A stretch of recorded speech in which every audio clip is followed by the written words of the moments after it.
Road దేవాతి దేవునికి వందనాలు. ప్రభు నామమున మీ అందరికీ నా ప్రత్యేకమైన వందనాలు, శుభాలు తెలియచేస్తున్నాను. ఈ దినము కొరకు ఏర్పాటు చేయబడిన దేవుని వాగ్దానము 21వ కీర్తన 6వ వచనము. నిత్యము ఆశీర్వాద కారకుడుగా నుండునట్లు నీవతనిని నియమించి ఉన్నావు, నీ సన్నిధి సంతోషముతో అతన్ని నుల్లసింపజేసి ఉన్నావు. దేవుని నామానికి మహిమ కలుగునుగాక.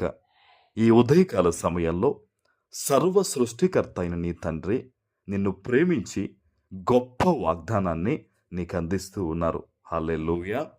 అక్కడ చూడండి ఒక మాట, నిత్యము ఆశీర్వాదకరంగా ఉండునట్లు నువ్వు అతన్ని నియమించావనే మాట. ఈరోజు ఈ వాగ్దానాన్ని నీకే ప్రభు ఇస్తూ ఉన్నారు. నీవు ఎలా ఉండాలని దేవుడు కోరుకుంటున్నారో తెలుసా? నిత్యము కూడా ఆశీర్వాదకారకులుగా మీరు ఉండాలంట, దీవెనకరంగా నువ్వు ఉండాలంట. ఎవరైనా నిన్ను చూసినప్పుడు ఇటువంటి జీవితం మాకు కూడా ఉంటే బాగున్ననేంత దీవెనకరమైన బ్రతుకు నీవు నీ సమస్తము ఉండాలనేది దేవుని యొక్క గొప్ప ప్రణాళిక అయి ఉంది. ఆమెన్. నువ్వు అనుకోవచ్చు బహుశా, అయ్యా దేవునికి అంత గొప్ప ప్రణాళిక ఉంటే ఈరోజు ఎందుకు నాకు ఈ వేదన, ఎందుకు నాకు ఈ బాధ, ఎందుకు చెప్పుకోలేని పరిస్థితుల్లో నేను కృంగిపోతున్నానో అని నువ్వు అనుకోవచ్చు. అయితే దేవుడు నీ దగ్గర నుంచి కోరుకునేది ఏంటో తెలుసా? నమ్మకము, విశ్వాసము. ఎందుకంటే ఎవరైతే ఈ వాగ్దానమును బట్టి సంతోషించి, ఈ వాగ్దానము నా పట్ల నెరవేర్చి నన్ను ఈ రకంగా దీవించు ప్రభు అనే ఆశ కలిగి ఆయన తట్టు తిరిగి ప్రార్థన చేస్తారో, వాగ్దాన ప్రకారంగా దేవుడు వారి జీవితాలను ఈరోజు ఆయన మార్చి కట్టబోతూ ఉన్నారు. ఆమెన్. అందుకనే ఒక మాట ఉంటుంది, నీ నోరు బాహుగా తెరువుము, నేను దానిని నింపెదనన్నాడు ప్రభు. ఈరోజు ఎటువంటి పరిస్థితుల మధ్య నీవి వాగ్దానాన్ని వింటూ ఉన్నా సరే, నీ జీవితమును ప్రభు తట్టు తిరిపి యుద్ధములో పోరాడునట్లుగా దేవుని సన్నిధిలో ప్రార్థనలో పోరాడాలి.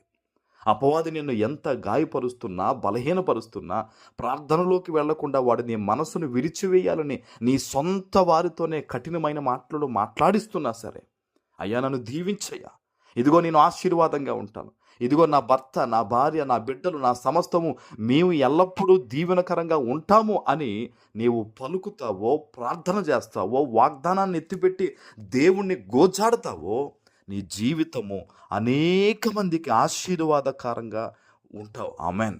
ఇది దేవుడు చెప్తున్న మాట. ఇది సజీవుడైన నిన్ను చూస్తున్న నీ తండ్రి నీకు ఇస్తున్న మాట ఇది. ఆమెన్. అందుకనే ప్రభు చెప్తున్న మాట, నిత్యము కూడా అంట ఆశీర్వాదకరంగా ఉండునట్లు దేవుడు నియమించాడంట. అయితే ఒక మాట ప్రభు చెప్తున్నాడు, దేవుని సన్నిధిలో నువ్వు యథార్థంగా జీవిస్తున్నావా? నమ్మకముగా, నీతిగా, పాపమునకు అంటకుండా దూరంగా పారిపోయే వ్యక్తిగా జీవిస్తున్నావా? నువ్వు జీవించు, ఖచ్చితంగా ప్రభు నిన్ను బ్లెస్ చేస్తారు. ఇంకొక మాట చూడండి, నీ సన్నిధి సంతోషముతో అతనిని ఉల్లసింపజేసి ఉన్నావు. హల్లెలూయా. దేవుని సన్నిధిలో ఉన్న సంతోషం, నువ్వు కోరుకునే ఈ లోక సంబంధమైన చిన్ని సంతోషాలు దొరికితే నేను హ్యాపీ అయిపోతాను అనుకుంటున్నావు. కానీ దేవుడు ఎటువంటి సంతోషంతో నేను నింపాలనుకుంటున్నాడో తెలుసా? ఈరోజు పరలోకమందున్న సంతోషముతో, హల్లెలూయా, పరలోకపున్న ఆనందంతో దేవుడు నిన్ను నింపబోతూ ఉన్నాడు. నీ సరిహద్దులు విశాలపరచబోతున్నాడు ఈరోజు దేవుడు. నమ్ము, న్యాయంగా బతుకు, నీతిగా బతుకు. మరలా చెప్తున్నాను, ఎందుకంటే ప్రభువుకి మరుగైంది ఏది భూమి మీద లేదు. దేవుడు ఈరోజు నిన్ను చూచి నిన్ను ఆశీర్వదించబోతున్నారు. ఆమెన్.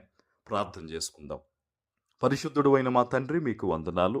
ఈ ఉదయకాల సమయంలో మీరు ఇచ్చిన గొప్ప వాగ్దానము ప్రతి బిడ్డ జీవితంలో నెరవేర్చి స్థిరపరచమని యేసు నామమున ప్రార్థిస్తున్నాను తండ్రి.